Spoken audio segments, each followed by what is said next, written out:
Goedemiddag en welkom bij het Nijs in het Kwad. De vertochten in de zaak Smedema hebben net jeder maar justitie in onrekking west. Dat waard joer duidelijk op de tweede dag van de zitting. Redmar Smedema kwam in april verliezen hier om het libben na een vjochterij in discotheek Club Q in Noord-Burgum. De 6 vertochten ontkennen alle belutsen niet en dat frustreert de nabestaanden. Iedereen ontkent. Dus dan kinderen eigenlijk niks sprak van haar, zo'n je zei ze. Nou, en dat is in ieder geval de weerheid net. Hè? Want de weerheid wie je wel hoe wij rapper uiteindelijk thuis kregen. Dus ja, dat stoort ik wel. Dat merkte ik ook niet zelf. En dat is ik datgene waar ze maar bezig is. De Rie van Haas vjocht het vooral met hemzelf. Dat zei de opstapte wethouder Jan de Boer. Hij reageert voor het eerst nadat de man die bekend maken op te houden omdat er een sfeer van achterdocht en wantrouwen is. Iedereen die een jaar lang de Raad van Harlingen heeft meegemaakt, de sfeer, journalisten, raadsleden, inwoners, die weten donders goed waar ik het over heb in de brief en die kunnen dat ook herkennen. Ja, Frisse Wind zei, wij herkennen u absoluut net in die sfeer die Jo schetsen. Nee, dat bedoel ik dan, ja, dan mis je dat stukje reflectievermogen.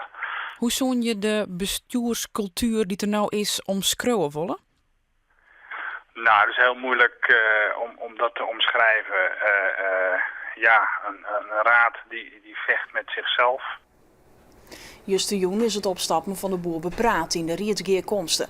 De boer weer er zelfs net bij. Het geer oer de sfeer in de Rie. Maar de partijen kwamen net een stap dichter bij elkaar.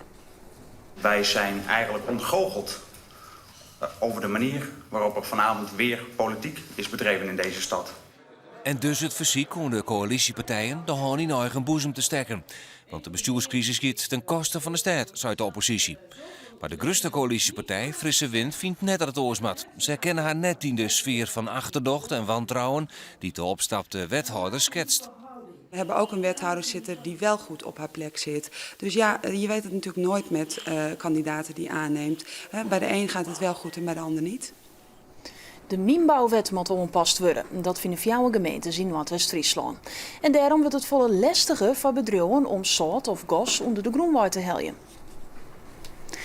De gemeenten zullen hiervoor met de provincie, dwarpsbelangen en actiegroepen lobbyen in de Tweede Kamer en ook bij minister Verhagen van Economische Zaken. Maar de bestaande minbouwwet is het hier lastig om bedrijven het zout als zoutfabriek Frisia in Haans een vergunning te weigeren. De gemeentes willen daarom een nieuwe wet. Op 1 januari 2012 viel er in een pad van het centrum van het Jereveen een samenscholingsverbod. Dat had burgemeester van de Zwan besletten. Nou, is maar het Iepenbier ministerie en de politie. Binnen de laatste maanden een soort klachten over slimme oerles door groepen jongeren. De politie had om haar een praat, maar dat het net holpen.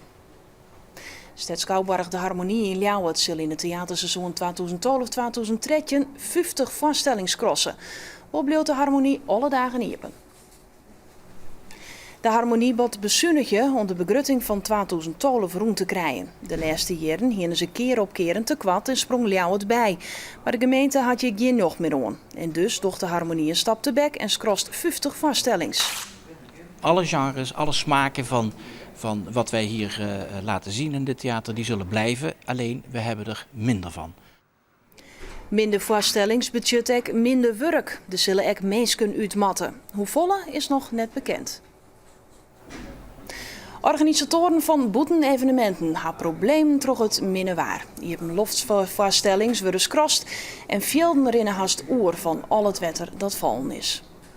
Likazeren we het Merkelaan in Massum. Sneun en snijn, wut je keert. De organisatie denkt wel dat de wedstrijd een trok in kennen.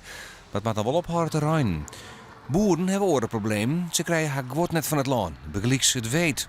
Het is op het moment, denk ik, met de gewone combines is het niet meer aan te krijgen. Dus met rupsen en vierwielaandrijvingen zal dat van het land ook komen moeten.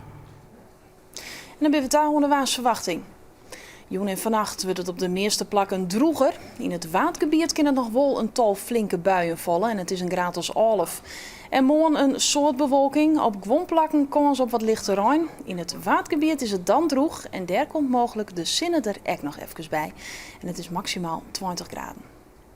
En dit weer Nijs in het Kwad. Langere reportages zorg je in de uitzending van 6 uur. Graag en dadelijks nog een mooi dag verder.